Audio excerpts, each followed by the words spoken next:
All right, so let's get into chapter 3, session 3, Let's Talk.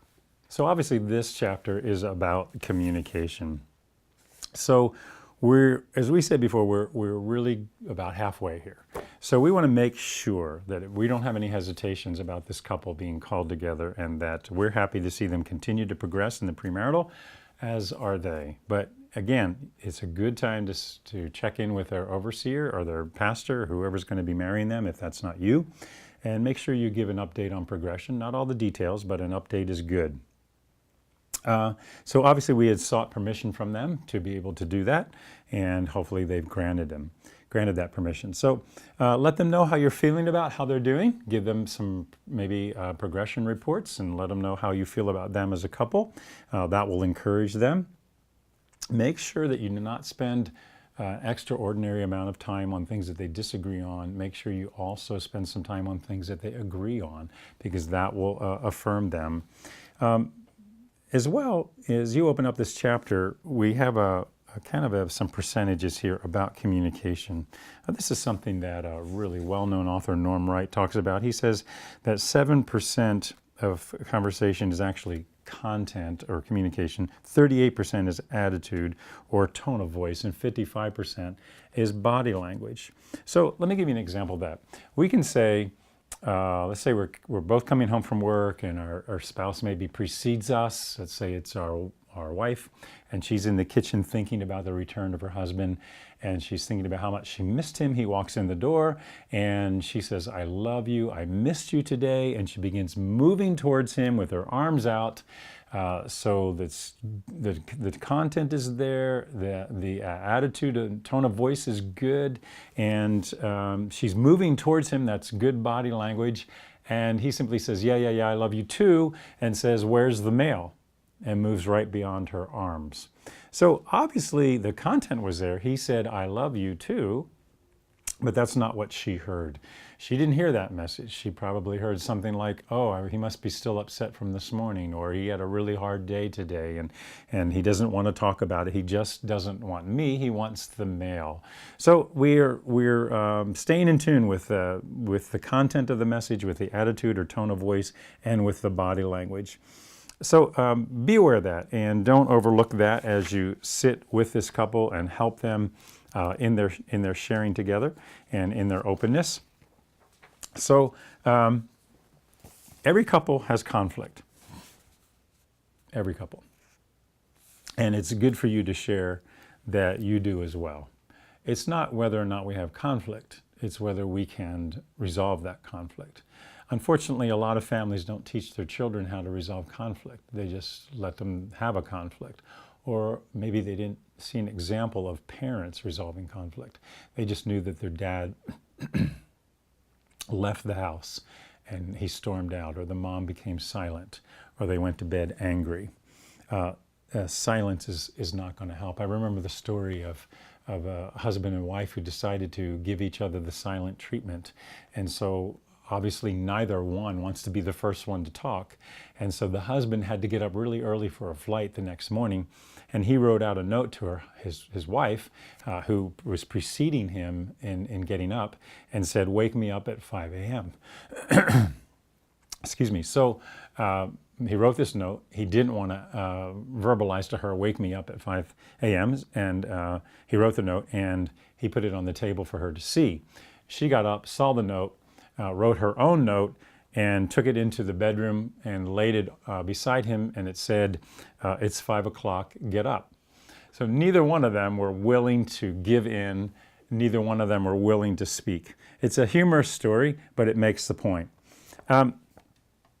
So page 45 is just simply what we call a Likert scale.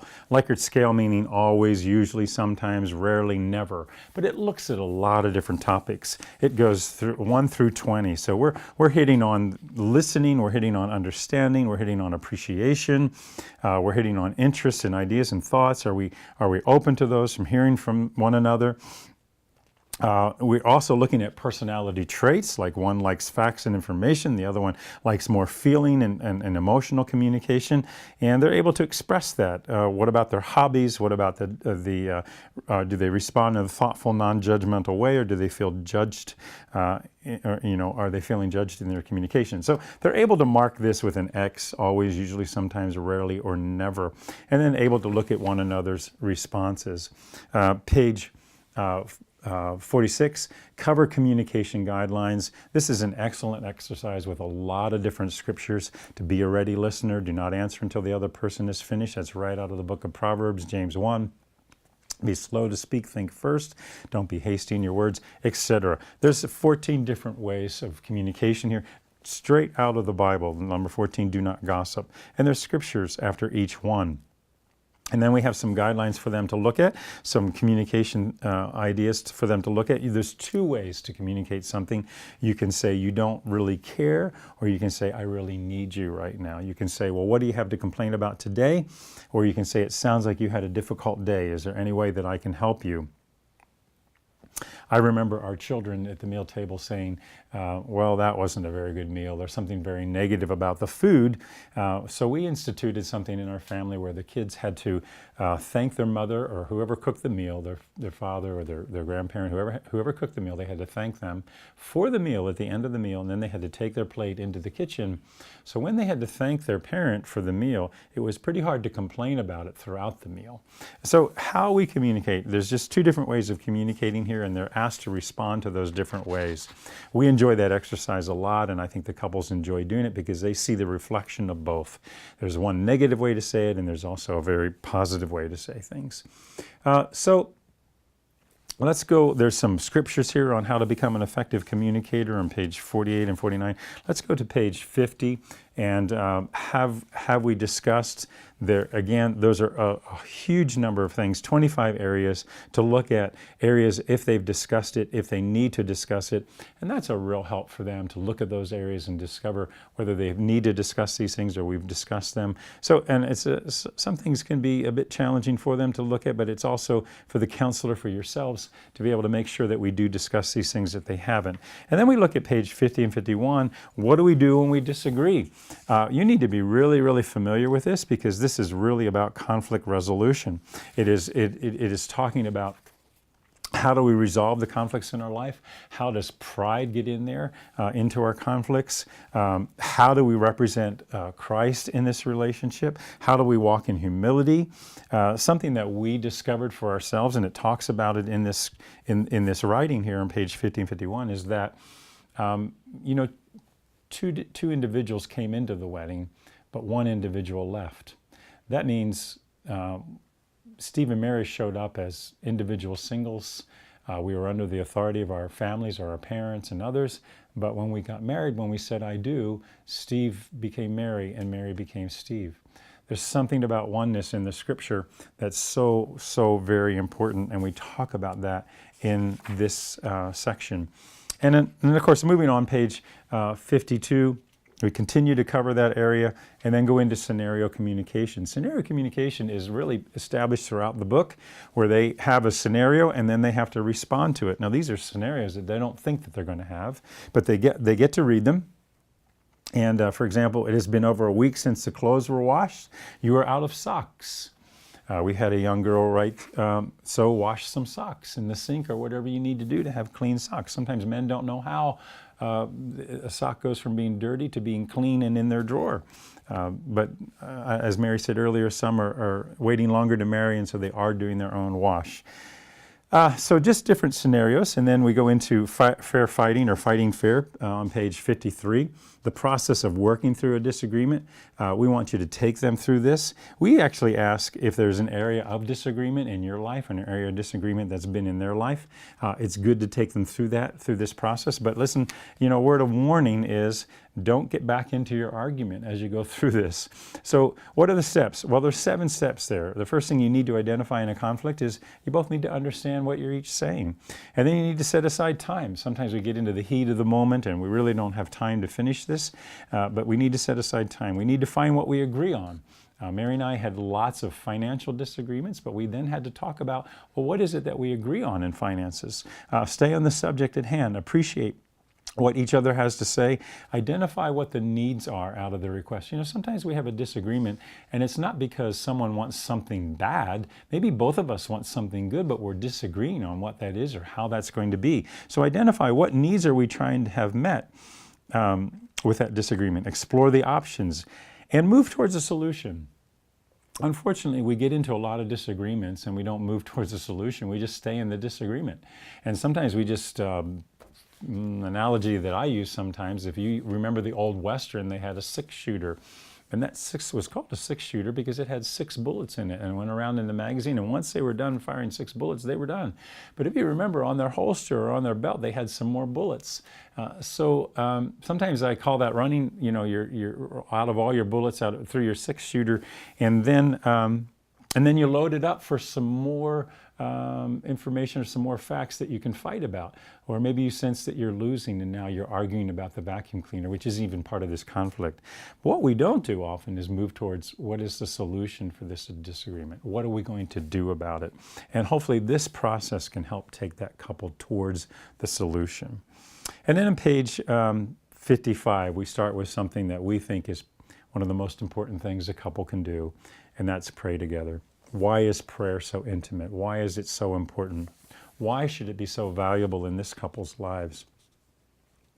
I don't know you very well, but if I would take one of you aside and I would begin to pray with you for 30 minutes each week, say every Monday morning, we met from 6 a.m. to 6:30, and we just prayed. We didn't talk about the game on Sunday. We didn't talk about the weather. We didn't talk about anything. We just met at 6 a.m.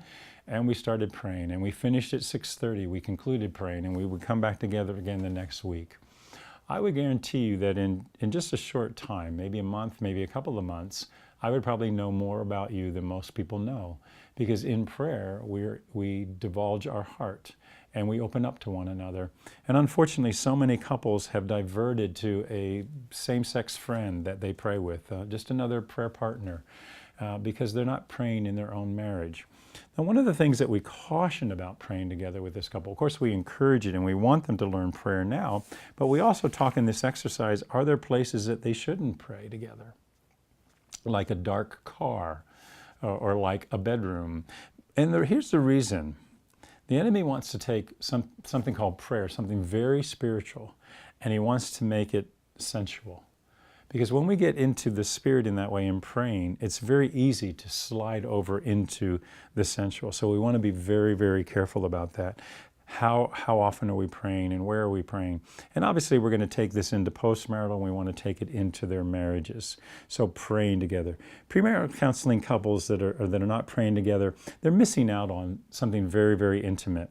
And they're missing out on something that I think that God wants to take them up on. So they need to start small. Maybe it's just a couple of minutes at the end of a date, it's at the end of a meeting, whatever it is.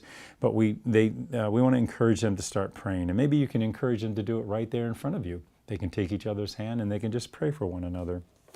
Speaking of intimacy, there is a premarital caveat, prayer, the spiritual, leading to the sensual. We're also checking with them on their boundaries. Each time we get together, we want to make sure that they're maintaining their sexual boundaries and that they had to use their phrase.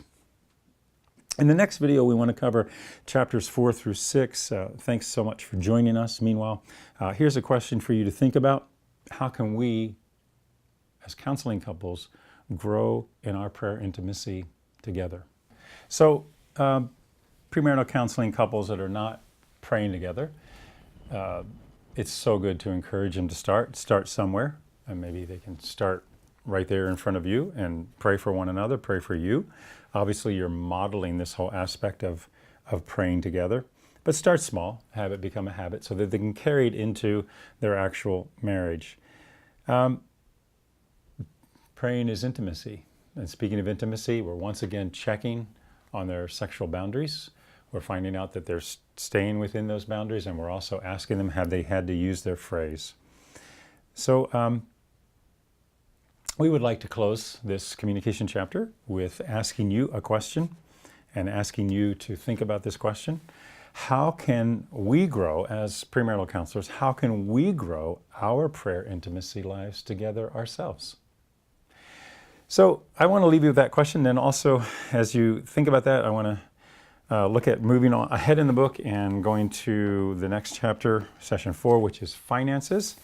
We're not going to spend a lot of time here, but this is a really, really important chapter to me because finances, we're told, is the number one reason for marriages splitting up or divorcing. It is the number one reason that couples struggle because they have different financial values. So we're going to really spend some time here with a couple looking at finances, looking at their individuals' incomes, of course, their outgoing, their debt. What do they bring into the marriage? I can remember sitting with a couple that his value was to be debt-free. His car was old and it was beat up, but he was debt-free. His college, he was taking his college as he had the money to pay for his college, so he was debt-free. He was working several jobs, but he was marrying someone who had a brand new car with a brand new car payment and someone who also had accrued quite a bit of college debt. So you could already see the differing values between the two of them that they were going to have to work out. But we asked them a really, really important question, and that was this. We asked the guy if he was willing to assume the debt that they would be carrying because her debt would become our debt. And he was, and he said that they had already talked about it, and he said that that was something that they were going to work on together. Amos 3:3 says, "How can two walk together unless they've agreed to do so?" Mary and I learned early on concerning finances, which it seemed to be that we had our most disagreements in that area, but we learned early on that we could fight and argue or we could pray and agree. And we learned that because we spent 8 years in mission work where we had no income. We just had to pray and agree for our income. I mean, we can fight and argue about the last person who spent $1 for a soda and a candy bar, or we could pray and agree. And so we found that prayer and agreement, well, arguing is very powerful. We found out that prayer and agreement is even more powerful. So I'm really big on this whole financial thing and working out the biblical financial values and sharing the scriptures with them. And so we look at on page 57 their personal financial views. Again, remember, you're looking at the instructions on the assignment to see are they filling it out individually, are they filling it out together. So who will do the bookkeeping in this relationship? How often will you go out to eat? How will you use credit cards? I know that a credit card is used a lot today. I know that very much in this culture we're not using cash. But we also are told that when we use credit cards, we can actually spend more money. So the use of credit cards, the value of credit cards, what percentage of our checks should be saved? Number 11, what percentage of your income should be tithed? Just kind of throwing the thought out there of, are we going to give out of our resource? How much freedom do you want to give each other to spend money? Do you have a limit on that? I mean, can you spend $100 and not be questioned by your spouse, or can you spend $25? So then we look at views on debt. We brought this into the book. It wasn't in there originally because we discovered that a lot of young people were coming into marriage with huge college debt. I think right now the average debt for a student coming out of college is somewhere around $30,000, $33,000. That's going to be like a mortgage payment or a rent payment in the very beginning of their marriage. That's pretty big.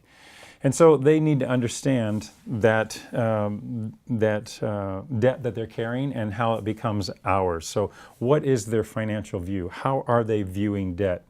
How do we view debt, and are we carrying debt into our marriage? Also, financial background. Did our parents maintain a budget? If they didn't maintain a budget, maybe we don't. Who was in charge of the finances with our parents? Were the bills paid on time? Sometimes we have reactions to the fact that when the bills came due, we had to move. And of course, we're looking for someone with a solid income, someone that doesn't have that value, someone that's willing to pay their bills on time, because that means security to us. I discovered early on that when my wife had a sufficient grocery budget, she felt to go to the grocery store and purchase groceries. and bring her groceries home and stock her shelves, it represented security to her. It represented that she was able to feed her family. I didn't know that grocery allowance or bringing groceries from the grocery store represented security to her until we walked through and worked through that, because we had some differences in what the grocery bill should be. Did our parents tithe? Did our parents support missions? Did we go on vacations? You know, we get into some families that just never prioritize vacations. And so the young people that come into marriage may not necessarily prioritize putting funds towards vacations. And we look at scriptural truths about finances, page 60. There's quite a number of scriptures here that talk about some very, very clear scriptural truths. And then page 61, we start with a personal financial budget. Page 61 to 64 are looking at a personal financial budget. I love this section because most times couples don't come into this relationship with a budget, or maybe they're doing something, they're writing some things down on a piece of paper.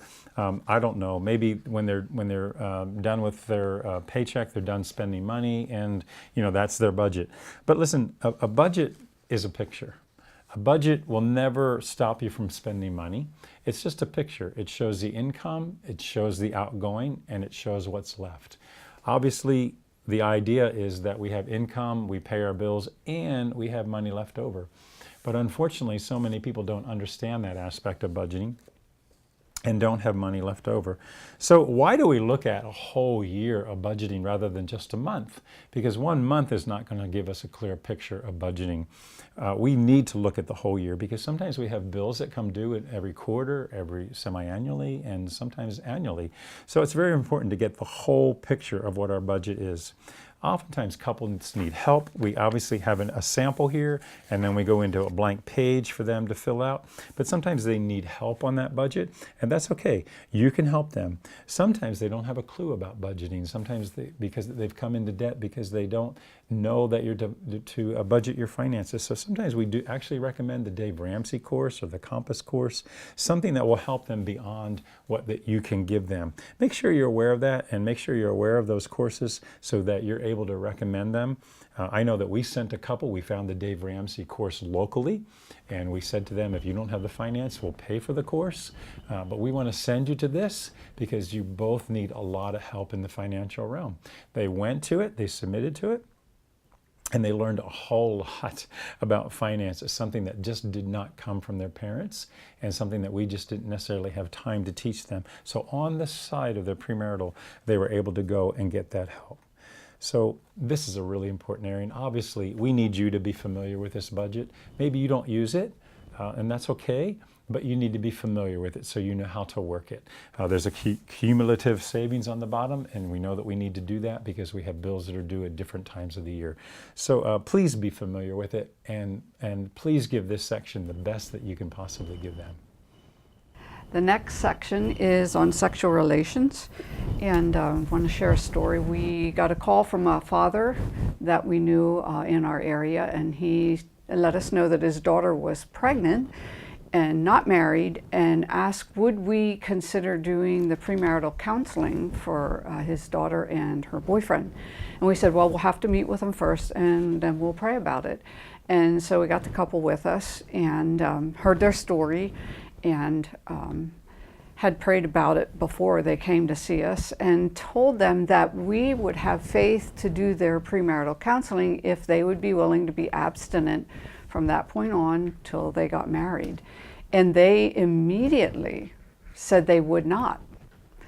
There was no way that they were not going to stop being sexual. And so we said, then we are not in faith to do your premarital counseling. And that was how the session ended. So you need to be in faith to counsel people. You need to be in faith with the situations that you're going to incur. And pregnancy is not a reason to get married. Maybe something to consider for marriage, but it is not the reason to get married. And there was a whole lot else that this couple needed to deal with. So we politely refused and did not do their premarital counseling. Okay, so don't do this chapter unless you're able to talk about sexual things without getting embarrassed, and you're able to use correct anatomy.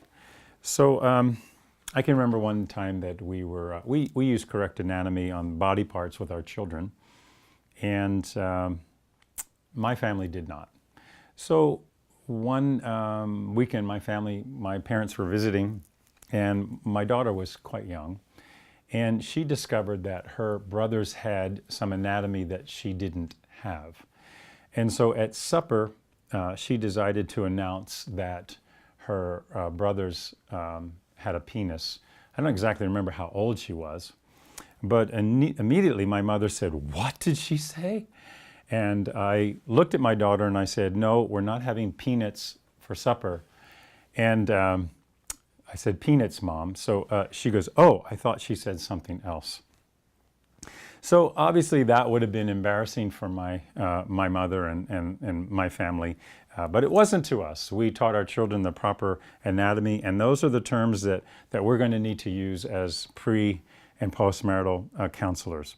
So God made our bodies. He's not ashamed of them, and our body parts, and we have correct terminology for them. So let's use that. God created sex for our enjoyment, not just for procreation. We talk about that in this chapter. And so that's something that we talk about as well. Now, some couples think that lust is over with once they get married. And we like to talk about that because it's really not. The definition of lust for us has become taking. And the definition of love is giving. So sexuality really is about giving. It's not about taking. In lust, it's all about taking. In pornography, it's all about taking.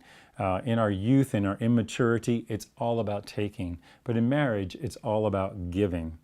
So we want to make sure that we share that principle with these couples that we're walking with. What if this couple has crossed the boundaries? What if they've gone beyond their boundaries? What if they've actually been sexual? Prior to this session or sometime in their lives, well then we have a very serious discussion with them. We talk about that. We also talk about a verse in the Bible, Galatians 3:13. In that verse it talks about Christ became a curse for us because cursed is the one who dies on the tree. And so Jesus took our curses for us on the cross. Jesus took our sexual shame. And so we talk about that and we pray about it. And we talk about maybe prior sexual experiences that might have been abusive. I can remember that we had a couple where the woman had been sexually molested by a farmhand when she was a child. These are things that happen. This is part of that Genesis 3 world that we live in.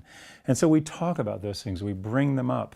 And we want to make sure that they know that Jesus has an answer for these things and that the cross makes a difference. If the Center for Disease Control can say that whoever you had sex with, you're having sex with everyone that they had sex with. Now, if that's true physiologically, and we pass on disease in that way in the physical, isn't that also true in the spiritual? Isn't it also true that we need to break those spiritual ties or those connections that we've had with former relationships and walk this couple through that healing process as best you know how? Ask the Lord to bring His cross between them and that person that they might have been sexual with. Again, go to Galatians 3:13. That cross makes a difference. It breaks those connections, and just simply pray over that. Let them cry, let them do whatever they need to do, but let it come out so this couple is able to find freedom. We counseled one couple who came into this session of sexual relations, and both of them were weeping. And so they told their story, and he was a virgin. He had saved himself for marriage sexually and had saved himself for this girl, and she had not. Her tears were tears of remorse and true sorrow, and his tears were feeling her pain and sorrow that she hadn't saved herself for him. So we walked through that, we talked about it, and did just what Steve had described prior.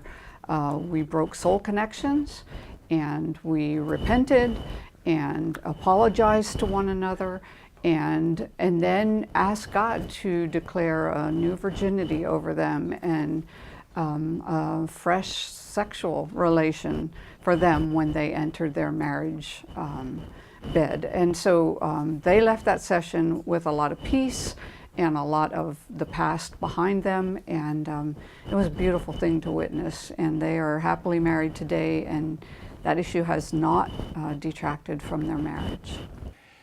So sex is something we grow in, and we like to share that with the couples. It's something that takes time. Sex is not like any Hollywood movie they've ever seen, and it's just not that perfect. But it's just something that, as we get to know one another, it's something that we grow in, and for the couple who's not been sexual, there's a couple of things that we want to let them know. We want to let them know that the whole sexual experience can be painful. It can be a challenge. It can be a bit difficult starting out. We also share with this couple, maybe a doctor will tell them this, but I know it seems to be missing with most of the couples that we share with, is that they need to take with them, purchase KY jelly and take that with them. It's important for their honeymoon. We share with them why that's important. And we ask them if they've discussed with their doctor the whole aspect of being sexual for the first time. We ask them if they discussed their means or methods of birth control with one another and with their physician. Obviously, we don't want them to be embarrassed in any level of this communication, but we want to be thorough. We want to pray through this whole sexual section and their sexual lives. And we want to reinforce that sex is God's gift to them. Unfortunately, they've probably heard most of their life the word no connected to the word sex. And everything was about no. And so now they get into marriage and they're still hearing in their minds that word no. But in reality, God has always said yes, because it's His idea. It's something that He gives us in marriage. It's God's good idea. And so the enemy has obviously stolen that, created a counterfeit that says something like this: all the sex you want before marriage and no sex after marriage. And God says, obviously, no sex before marriage and all the sex you desire to enjoy after marriage. So this is a gift from God, and it's not something that we want the enemy to steal from us. There's a book that we appreciate. Obviously, in any book that you recommend, you can't recommend every word that they write. So there are things that you might not disagree with. But this book we found by the Penners, Clifford and Joyce Penner. It's called Getting Your Sex Life Off to a Great Start.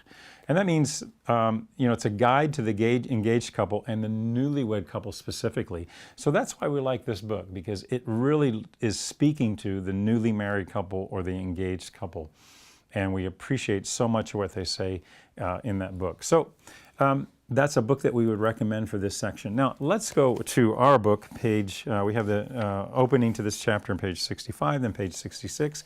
We talk about sex and marriage, and really the scripture talks about it. So we add the scriptures to this whole aspect of sex. It's obviously for procreation, but also God gave it to us for our enjoyment. So that's talked about in these scriptures.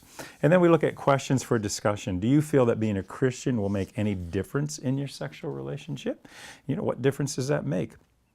Will you be able to discuss with your spouse what you do not know about sexual relations? Is there anything that worries you or preoccupies you in your mind concerning sexual relations, being sexual with one another?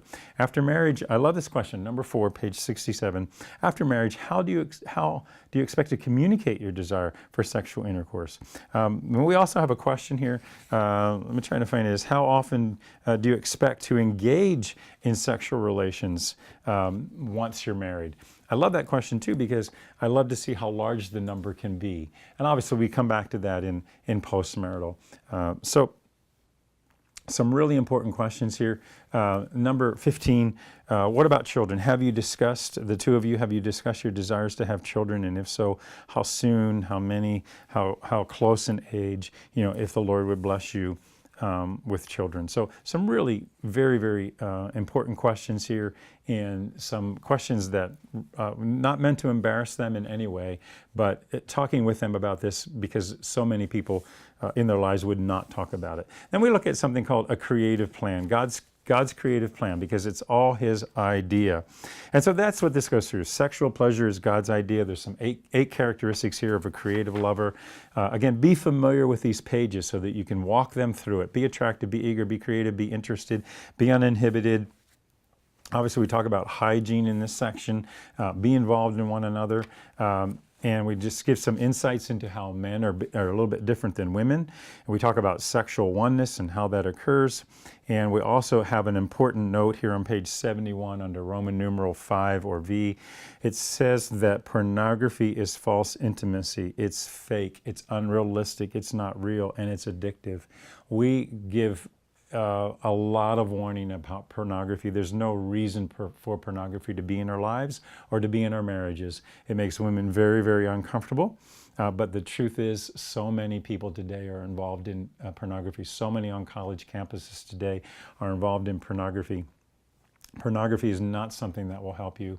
I remember we had a couple that we took through this process, and they came to us, and he came and said that he had had an addiction to pornography, and he had tens of thousands of dollars in debt due to that addiction. So not only did he have a pornography addiction, but he brought debt into this new relationship from that addiction.